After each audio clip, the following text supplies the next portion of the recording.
This week's podcast is sponsored by Whitney Antiques, an antique shop in the heart of Oxfordshire, specialising in historic needlework. If you'd like to know more about Whitney Antiques, check out their website at www.whitneyantiques.com. Hello and welcome back to Unearth the Past. I am Dr. Michala Hume. I hope you have had a good week. I hope you had a productive week researching. We are back. We're in a studio this week. It's all very posh. If you're used to watching this podcast on YouTube, you'll notice normally it's from my front living room. Not anymore. I've spent a bit of cash this week. And that is because we have got somebody very special on the podcast. I don't quite know how to describe him because he does that many things, folks. I was trying to go through the list on the way here and I think I've got somewhere between DJ, food critic, TV presenter, the face of Sainsbury's. I could go on. I've forgotten about the Sainsbury's thing. I've not forgotten about the Sainsbury's things. Matty White, welcome to the podcast. Thank you so much for being on. Thank you for having me. It's very exciting.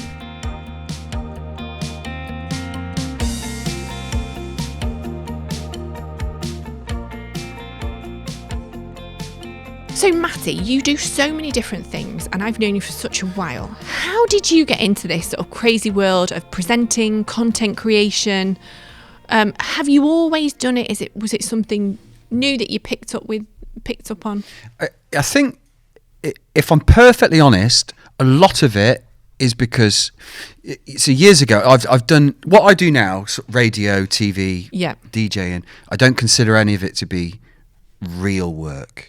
Okay. I'm not, I'm stealing a living really, aren't I? But it's because years ago and growing up, like I've dug holes for a living. Mm-hmm. I've worked on building sites. I've been an ice cream man. I've had so many different jobs and hard working jobs as well. Mm-hmm.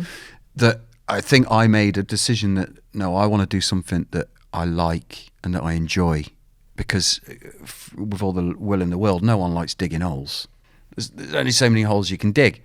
And so I just tried desperately to do stuff that I thought was cool. When I was, I think maybe 10, my nanan and grandpa, as we called them, Leo and Sheila, they lived in Birmingham and Coventry, but they retired and went to live in Cornwall, in St Ives. He went and opened a glass blowing shop where he made ornaments out of glass and people watched him. And when they left, it was like before mobile phones and messaging, but we used to record messages to each other we'd get a little microphone and one of those little mini old school cassette tape recorders, you know the ones? And I'd send them a monologue about how things were going back home and at school, and then my grandpa would send me one back, and then he'd start recording music. He was into classical music. He'd play classical music songs, and then on his microphone he'd then explain to me what's happening in them. And that was the first time I kind of started recording my own voice and making content, if you like. And then that just got me into wanting to be a presenter and in radio and in telly. And then I dedicated the rest of my life into forcing other people to listen to my voice. Recently, I know you've been doing Steph's Packed Lunch. Yeah. So you're quite regularly on there. Yeah. But I'm intrigued because part of your content creation, part of what you do, especially on social media, is going round telling restaurants that reading their bad reviews. Reading bad reviews to restaurant owners. Yeah.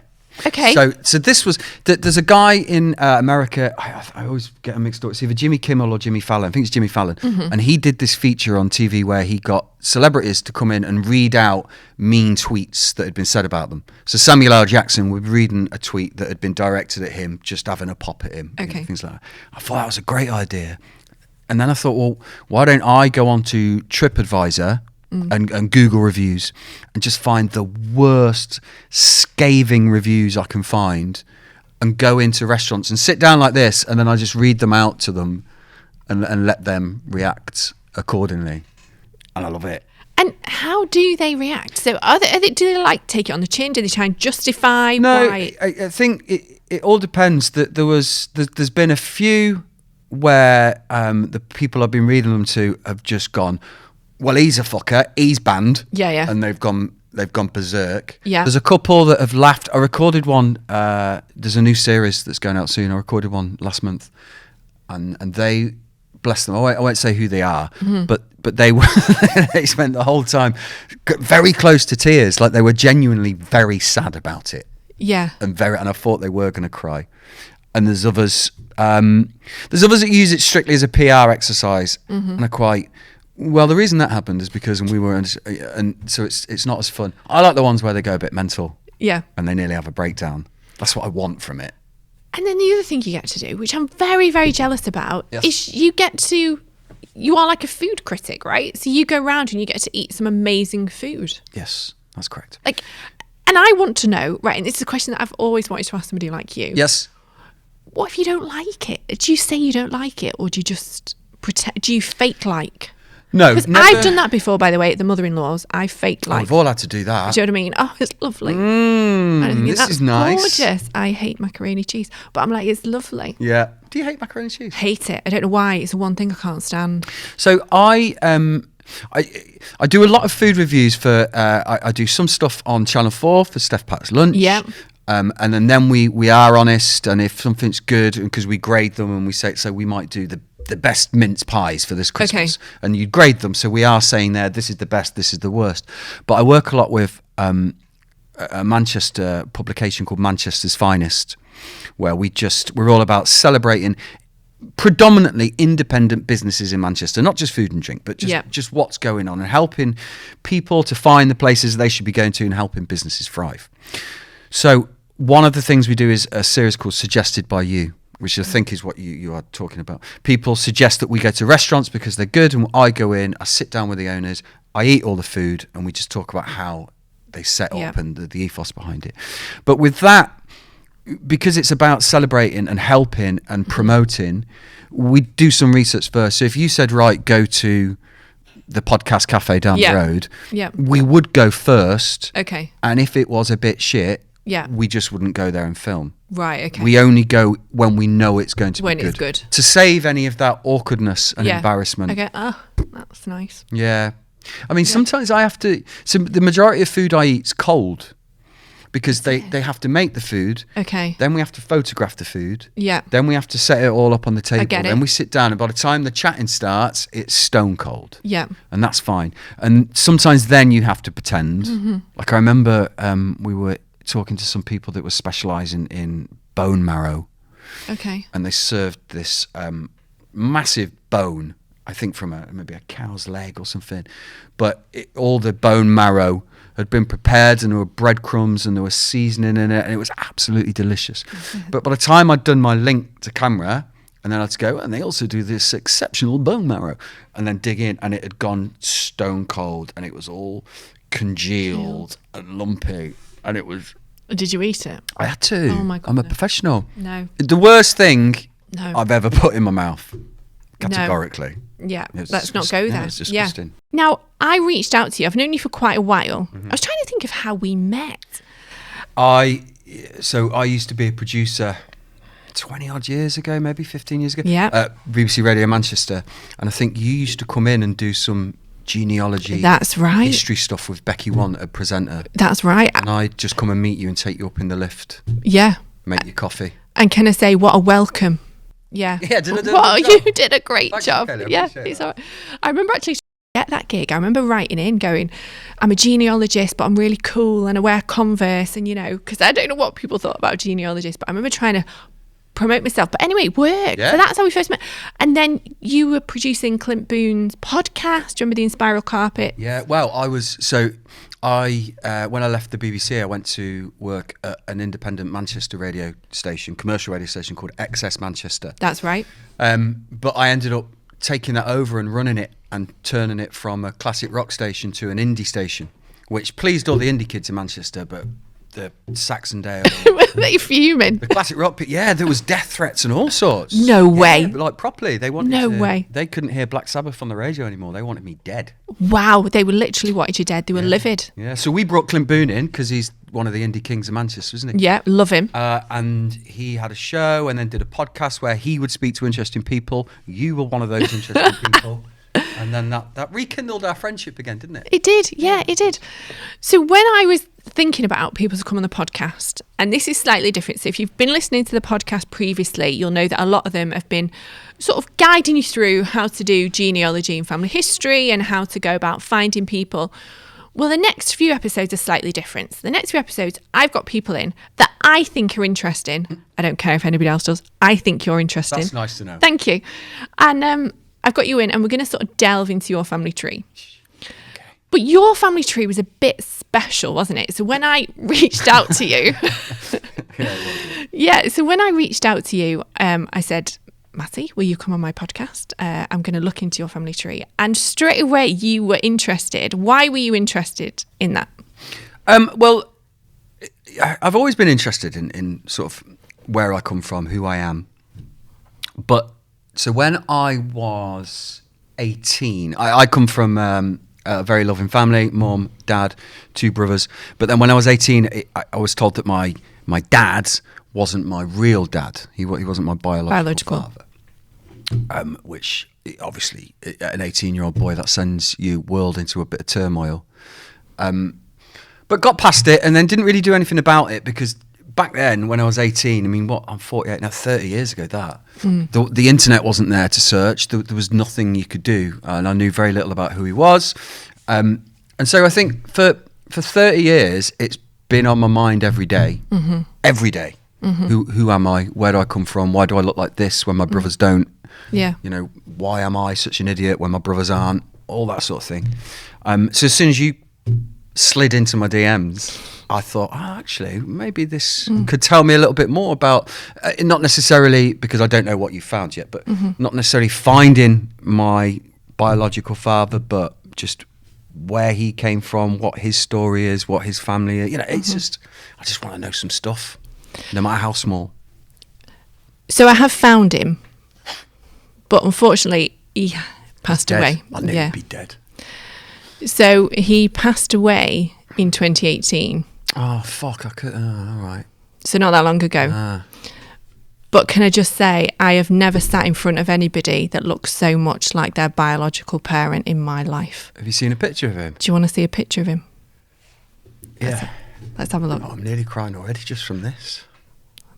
Let's have a look. Oh.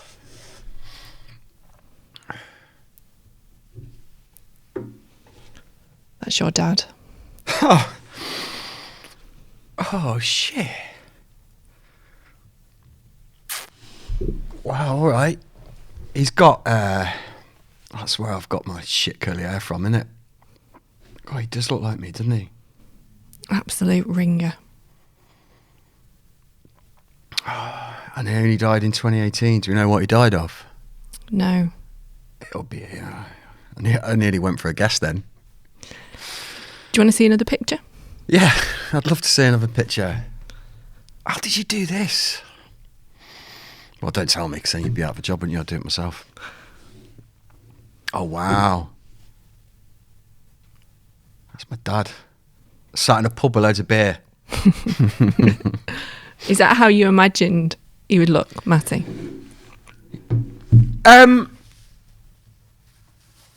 No, I don't know. It's hard, isn't it? But not when you don't know anything. And my mum didn't remember much, and it was a fleeting romance. It's hard to picture something when you just simply don't know. God, he really looks like me, doesn't he? Absolute spit. I think I knew he'd have big hair. Yeah. I'm pretty sure he's got some facial hair. I've been thinking about going for a moustache. I might do now. It's quite an impressive moustache as well, isn't it? It's a very impressive moustache. So I can tell you a bit about him. Yes, please. Yeah. So he was born in Middlesbrough. Yeah. He moved to the south coast, to the Isle of Wight. Yeah, that's where he met my mum. Yeah. And I don't think he had the easiest of lives. So he unfortunately got into drugs. And into petty crime. Did he now? But then he did turn his life around. He met somebody. He fell in love with them. But unfortunately, she passed away, and I think that then spiraled him back into the drugs. Now, the reason that I found him was because you took an ancestry DNA test. I did. You did. And you had a cousin match on that ancestry DNA test. All right. In fact, you've got quite a few cousin matches on that DNA test. Have I? But one of them was a fairly close cousin match. So it actually turns out that this person is the grandchild of your dad's sister. The grandchild of my dad's sister. Right, okay. Yeah, and she's still alive. All right. It's my dad's sister. She is, yeah. Shit. And it's her grandchild that you were quite a close cousin match with. And it was interesting. He is, I was chatting to him and he's lovely. Spoken to him? Yeah. I have, yeah. And we think that your biological father had at least 7 children, possibly more. Possibly more. Possibly more. So there was somebody else that was in a very similar situation to you that was actually looking for him. Player. Or, yeah. Yeah. Well, we don't know a lot about his time in the Isle of Wight. okay. But we know that the family are from Middlesbrough. I have traced the family tree, that side of the family tree, Okay. right back up to the 18th century. Oh, wow. And I can tell you that there's a lot of food production in there. So if you know Matty... Is there really? Yeah. If you know Matty, you know that he loves his food. And there's definitely a lot of food production going on. So you are descended from a long line of farmers from Bradford, actually, not from Middlesbrough. Am I? From Bradford. Farmers? Farmers. I'm more likely to get into drink and petty crime, like my dad, Yeah. than I am farming. Yeah. I'm just going to show you the family tree, if that's all right. Yeah, of course it's all right. I've just seen a photo of my dad. It's mad, that. Did you think you would get that today? No. Because I knew I wouldn't know anything until we actually did it. But Yeah. I knew he'd be dead. Oh, that's just my luck, that. He'll be dead. I'm just going to say as well, for the sake of the podcast, I did ask you, didn't I, if you wanted me to tell you anything beforehand. And you were clear that you wanted me to do it on the podcast. Tell me on the podcast. Listen, I love listening to podcasts. And if I'd have already known that information, it wouldn't have been quite as exciting, would it? No. So, Yeah. that's... Yeah. And also, for the sake of sensitivity, because we know that your biological father has other children, we won't be naming him, and we're not going to look at the immediate generation. We're going to go a couple of generations back. Obviously, up to now, if we did your family tree, it was only half a tree, so it was just your mum's side. Yeah. So this is now your full family tree. For the first time ever. Yeah. So there, okay. Do any of them names, maybe on your mum's side, mean anything on to my you? mum's side, so Leo Joseph Pilley, that's my grandpa, that's my mum's dad. That's who I've named my eldest son after, Leo. Right, okay. So Leo and Sheila, my grandparents, they lived in St Ives in Cornwall, and they died. Well, my grandpa died 2 years ago. My nan a few years ago. And then I vaguely know some of the names, like Doris, and Philip. Of course, I met Philip. He would have been my great grandpa, or Gramps, as I used to call him. Okay. But then this other side, there's lots of names there, isn't there? Yeah, we've actually gone further back than what that family tree will show. Okay. I'm just going to pick up on your home side of the tree. I know you said you're more likely to be the drinker and the petty criminal. Yeah. But there was petty criminals going back on the home side. So if we go back to 1885 to Benjamin Holmes, who was a farmer who lived near Bradford. I thought, I don't know if you could have a quick read of that. So that's What's he up to now? So he would be my... So if we have a look on the family tree, that would be your great-great-granddad. My great-great-granddad. Yeah. Is it just a solid line of petty crime going right through time? You know what? No, actually, I know you're going to be quite shocked. So this is your great-great-granddad, Benjamin Holmes, okay? And this is what he was up to in 1885. Benjamin Holmes, farmer of Thornton, age about 50 years, and following Thornton young men Joseph, Austin, Sampson and Weston. They were charged with gambling on Sunday last. The police found the defendants playing nap behind a card game. Card game, yeah. Playing Nat behind a barn on a land occupied by Benjamin Holmes. Oh, right. And about 50 yards from the highway, and by the end of a powerful telescope, they saw at a distance of 250 yards money changing hands. Benjamin Holmes said to be the ringleader of the gamblers in the district. He was fined 40 shillings and costs. The other defendants were fined 5 shillings and costs with the exception. Right, so he's running illegal gambling schools behind his house. In his farm, yeah. So yes, Ben. He's a farmer, but he's got this little gambling ring going on the side. Farmer, it's a tough gig. You need to diversify. Absolutely, and a little card game here and there. I've not got a problem with that. No, are you all right with that? Great granddad. Now, there's also somebody else that I want to pick up on, and that is still on your biological father's side of the tree. Mm-hmm. We're going to have a look at your great-grandmother's side of the tree. Okay. And they're really interesting because what they do, Matt, they're from a family of gas fitters, right? Now, I know you're probably thinking, well, that's not very interesting, Do you know what, though? Go on. For probably about a year, I worked for a gas company. No way. Digging holes. All I did was dig holes. Okay. And they laid the gas pipes. They fitted all the gas installations while I dug the holes from. Okay, so can I just say then, if we go down that side of the family tree, they were gas fitters, but they were gas fitters at a time when gas was just being introduced into this country. Oh, wow. So a little bit so this of was danger right, with that. yeah, but this is like right at the forefront of gas lighting. The old gas lamps that you would see that were being replaced. Before that, we had oil, and then before that, candles. And the invention, of gas lighting totally revolutionised the way people worked and lived. And they remained gas fitters right throughout the 19th century. It seems strange to know this stuff. Yeah. Years of not knowing and wondering and sort of.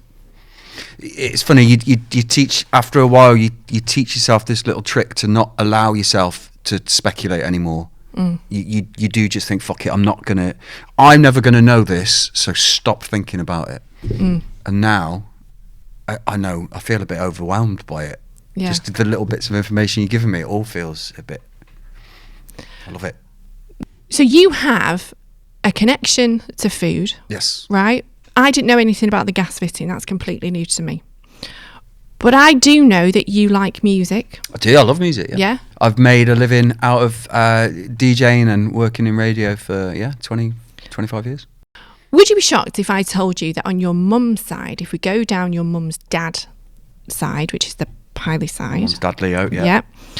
And we go down the Doris Gurney side. Yeah. Your great-great-grandfather was a music professor, or let me say, he called himself a music professor. All right.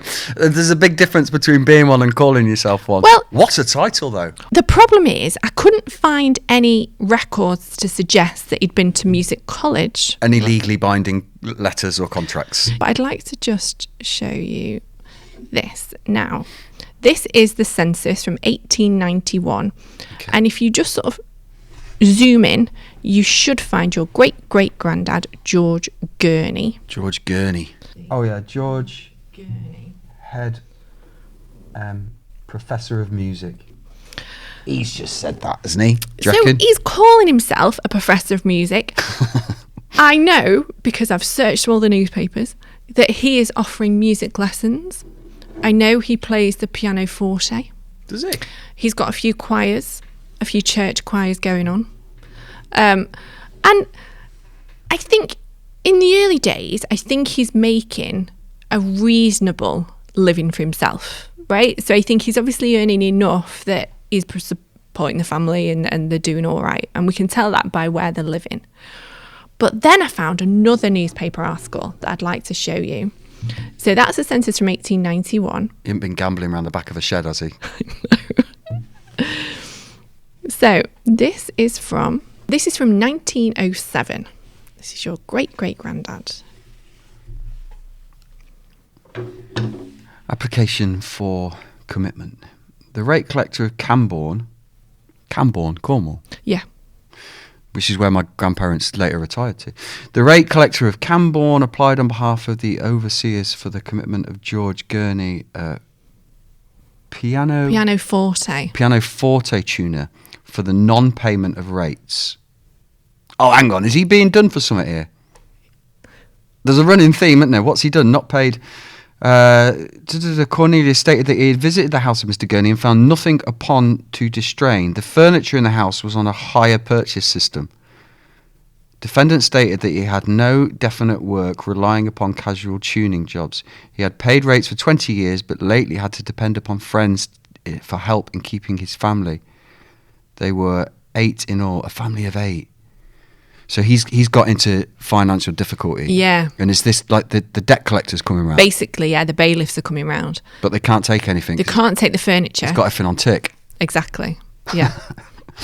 In reply to the deputy clerk, defendant stated that his case had been considered by the overseers, but they could not see their way to excuse him of payment. The bench committed defendant for 14 days, but suspended the order for 14 days, which means that unless the money is paid within 14 days, he will be sent to prison.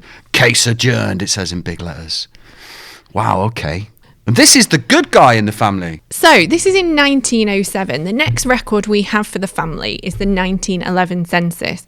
Now, your great-grandmother, Doris... Which I know the name, Doris. Yeah, is on that census. But her and her 3 sisters are not living with her dad, George, and the rest of the family. Okay. They're somewhere else. They're in a convent. A convent? A convent being taught by nuns. And do you think this is because of the difficulty? Because if he had a family of 8 there, that they were saying... He's obviously a religious man, right? And it's funny, if you look at the censuses, he starts off as a music professor, right?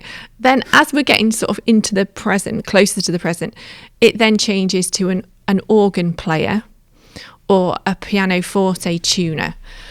And I can't find any evidence that he's actually still doing music lessons. So he was advertising relentlessly in the local press. Professor of music. Come to the house, I'll give you music lessons, or I can come to you and I'll give you music lessons. I don't know whether... because the convent school was also an orphanage. I don't know whether he's put the girls in the orphanage, it's not clear, or whether he's put the girls in a convent school. Okay. Hoping that they'll come out and be nuns. I'm not quite sure, but they're not, they are separated. Well, this whole theme, so my grandpa, Leo Pilley, who would have been his grandchild. Yeah. He, by the end of his life, he was a deacon of the Roman Catholic Church down in St Ives in Cornwall. Right, okay. He built himself up to deacon. He married me and my wife. He did the ceremony. But before he... Did you graduate in the church? I don't know. But before he was ordained as a deacon, he was the organ player in the choir. He had an organ in his house, and whenever we visited, I just associate church organ music with my grandpa. And he's clearly got his love of baby Jesus and his love of the organ from his fella. Well, believe it or not, religion plays quite a big part in your tree. Does it? So, I don't know why I'm shocked, because I know you. So the home side, they're Quakers, going back. Quakers? They're Quakers, yeah.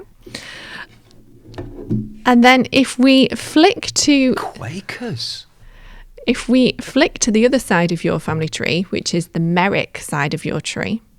Yes. And we go to your great-great-grandfather, which is Alfred Merrick. Alfred Merrick.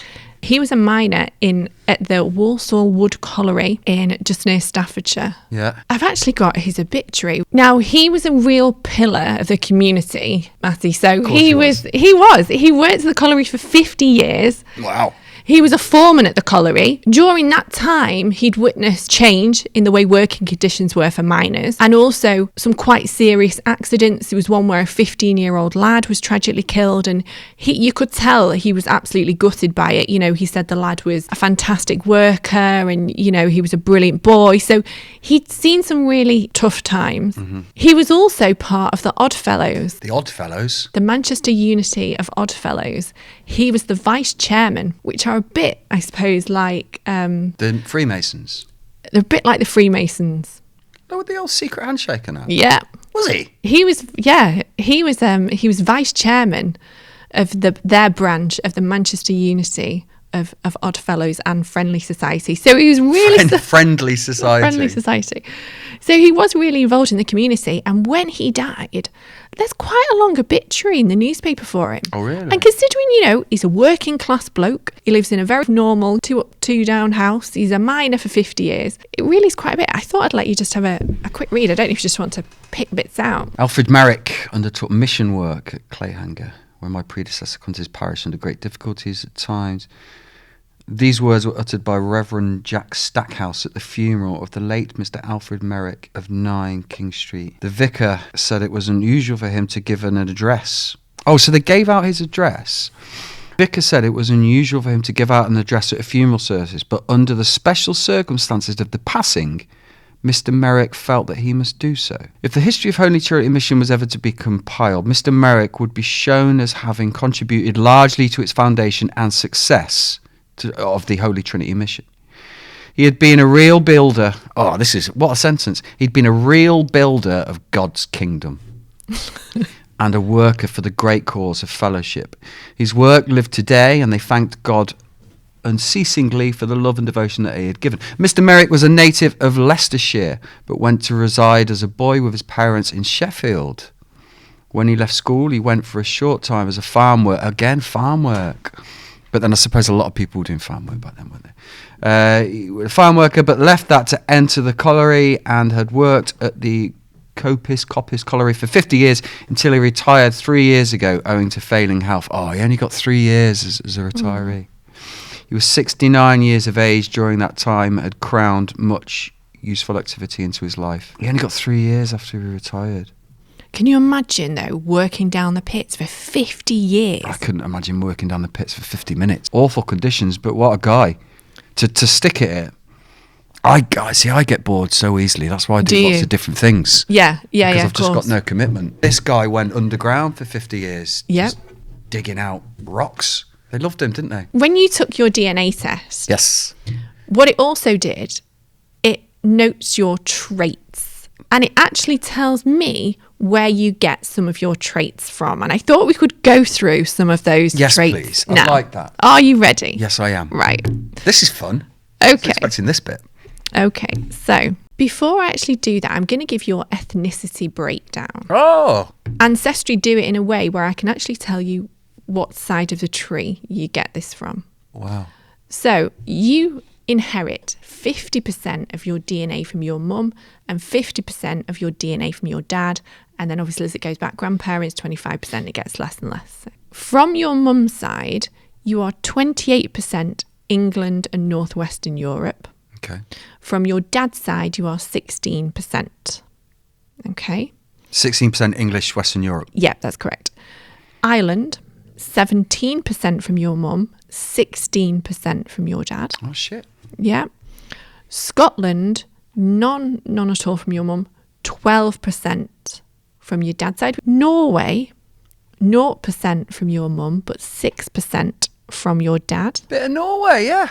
Bit of Norway. I like that. Sweden and Denmark, 5% from your mum, 0% from your dad. So if we put those figures together, you are 44% England and Northwestern Europe, 33% from Ireland, 12% Scottish, 6% from Norway, and 5% Sweden and Denmark. That's amazing. I went to live in Sweden for a year.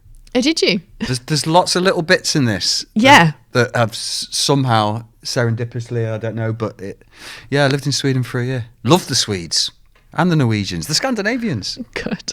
Right, so now we're going to have a look at your traits. Oh. Okay, are you ready? So let's have a look at some of these.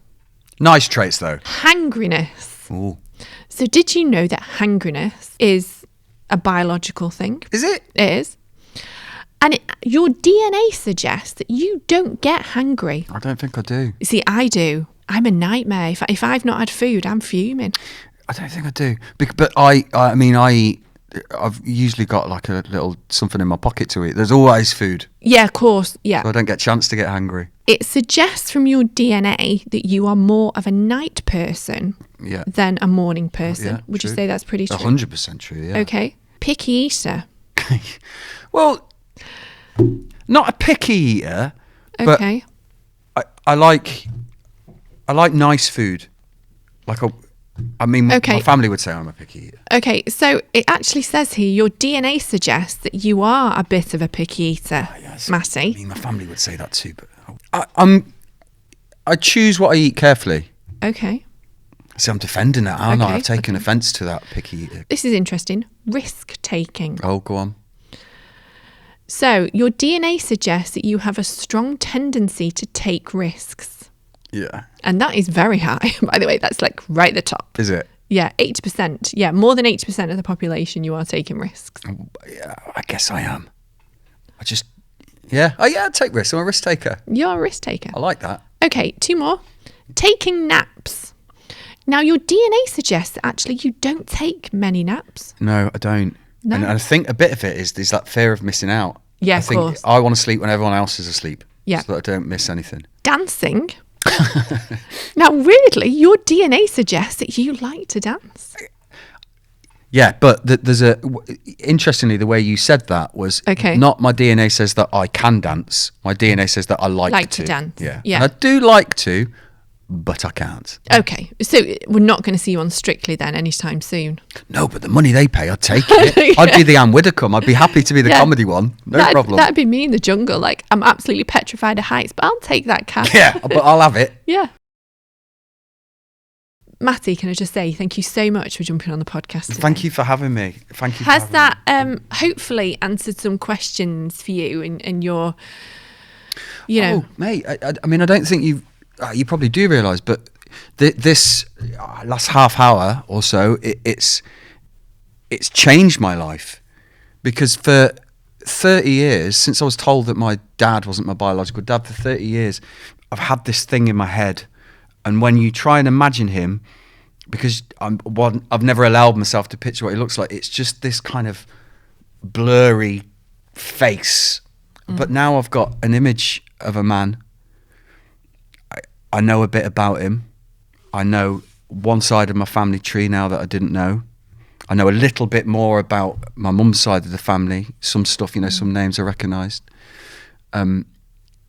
It's just that it feels, and I don't want to sort of over-egg this, but it just feels like a few pieces inside me have clicked into place a little bit more. That I know who I am a little bit more. You said in the past when you were growing up, you didn't look like maybe your other sibling. Yeah, I don't particularly look like my brothers. Yeah, I'm a good-looking one. I'm sure they'll, yeah. Let's hope they're not listening. 100% when I saw that picture, I thought, wow, that you can tell you are related. Yeah, and that, I like that. I've never, in all the years that I've kind of yearned to know who he was, it's never been about me rebuilding a relationship with him or getting to know him. It was always, I just want to know what this guy looks like. I just want to know what he looks like. And now, not only do I know what he looks like, but I know a little bit more about him as a person and what his temperament and personality may have been like. And that's enough for me. Matty, thank you so much for coming on. It's been an absolute pleasure. And hopefully, when I dig a bit further, you might come on again. Yeah, I might. Yeah. If there's anyone else we need to find, let me know. I just want to know a bit more about these illegal card schools that were going on around the back of of his shed. Trust you. Good bit that, though, Trust you. So that is it for this week. A huge thank you to my guest, Matty White. Also, I must thank my sponsor, Whitney Antiques. I couldn't do these special episodes without you. I must also give a shout out to 4 of my students from the University of Birmingham who have done some fantastic extra research for this episode. That's Ella Matthews, Olivia Chapman, Amy Boyd, and Matilda Demani. A big shout out as well to Ancestry for providing me with the DNA kit. Thank you very much. As you can see by the podcast, we had a great time learning about traits. And a huge thank you to you, every single one of my listeners that has downloaded, liked, listened to this podcast in 2023. Thank you so much. I started this podcast as a way for me to talk about genealogy and family history, and I never would have thought it would have taken off the way it has. So thank you. That's all down to you. So thank you so much. Please get in contact with me. I love hearing from you. If you have an interesting family history story that you've picked up over the Christmas break, please drop me a message. You can do so via my website, which is www.michalahume.com. So have a great week researching, folks. I'm back in the studio this week to record another episode of this podcast. And until next week, have a good one. Bye.